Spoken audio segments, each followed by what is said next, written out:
Peace and blessings to all of God's children.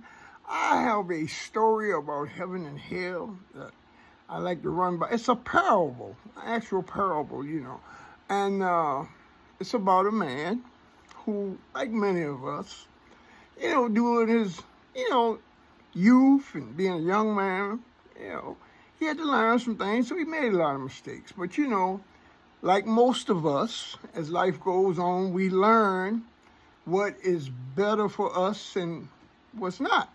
So he really got it going on in his last days, and he was just, doing such great things, Not, a lot of times we use the word good. Well, the word good and great are not the same thing.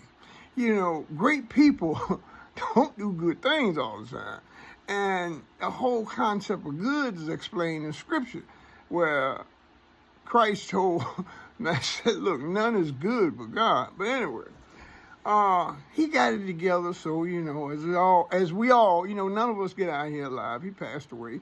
And when he got to supposedly the gates, the gatekeeper was there. He said, hey, he said, I got some good news and I got some bad news for you. He said, what?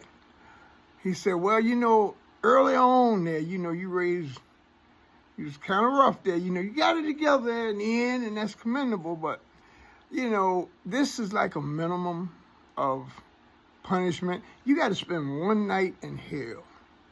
And after that night, you can come on up and join the rest of the saints. He said, oh, that's fine. I look to get away with nothing. So when he got to hell, he went into this room, this long table, every type of food and delicacy, anything that, that you can consume that's healthy and good for you, all his, his personal favorite foods, he saw them.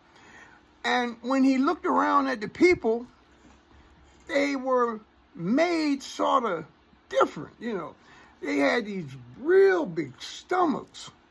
Their mouth was like a trumpet, it was like a tube going out, and it extended from their body, maybe 3 or 4 feet away from their body. And they had these little bitty shoulders and these little bitty arms, and like little wings, little chicken wings up to, and the utensils on the table that you ate with were these long, like scoop spoon deals.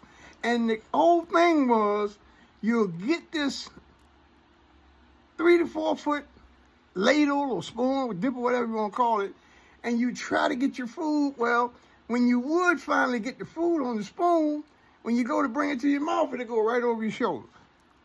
So here it is, they got these big old stomachs. They got one mega appetite.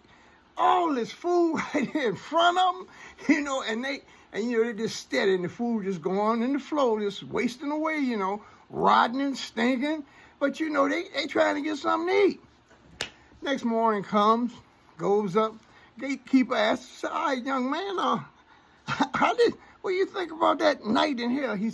The guy said, oh, man, it was terrible. They had these big old stomachs. They had all that good food right there in front of them. And they can't seem to get to it. And they got to use these ladles, all that rotten, stinking food. Now, he said, that's why we call it hell. Son, now, going up to heaven and join the saints. He get over there, he pushed the door open. It's the same scene. The only difference is, instead of them trying to feed themselves, they were feeding each other. So the difference in heaven and hell is connecting, or as we say in the Psalm, how good and how pleasant it is for brethren to come together in unity. It's not a choice. It's a duty that we work with one another to edify the glory of the Most High God. Peace and blessings, I pray this day, this weekend, bless you, or something was used here to cause something to click. One love.